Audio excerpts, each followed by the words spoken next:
I would never date a guy who hasn't read A Glint in Time. Hi there, my name is Frank Derfler, and I'm both a writer and a reader. Thanks for joining me today. Quick book review on David Baldacci's book, The First Family. David Baldacci, well, a very, very reliable author. In The First Family, he brings back former Secret Service agents Sean King and Michelle Maxwell. We met them first in a book called Simple Genius by Baldacci.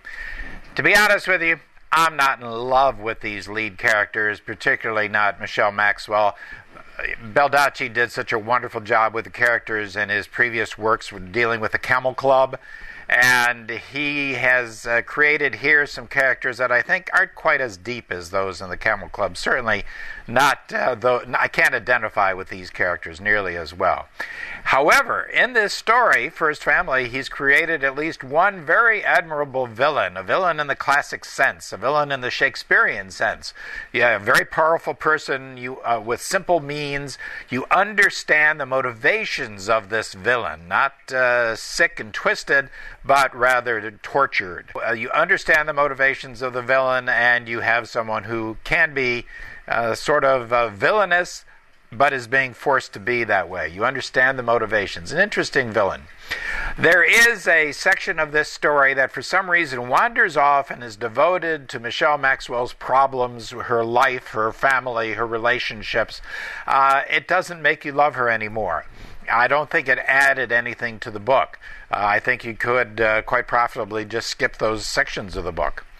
This is a story that makes you ask all the way through, how are they going to end this? How's Baldacci going to bring this to a conclusion? What's going to happen at the end? Because there are interesting and powerful characters involved. Baldacci's good. He brings in a lot of the things that should be in a good story. So you've got powerful characters, the equivalent of royalty. You've got things happening in Washington, D.C., power around the throne, many good features like that. And you always wonder, how is the author going to end this story? So, interesting settings, well described. Good secondary characters. The primary characters I'm not in love with, but good secondary characters.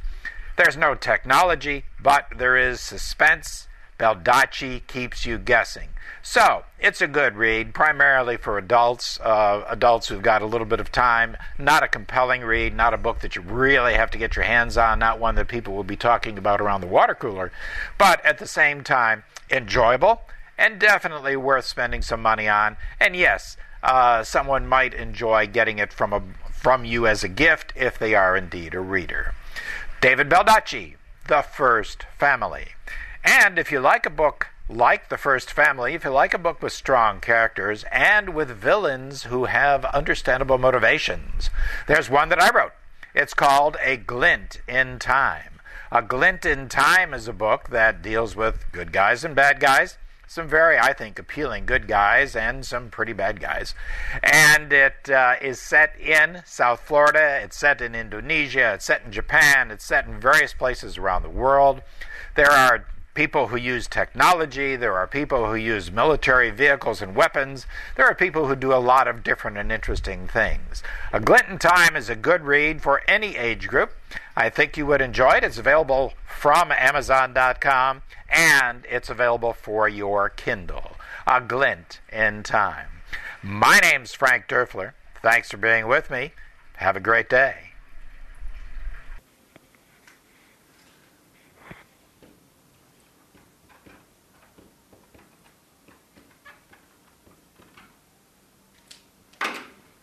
A Glint in Time. You should read it.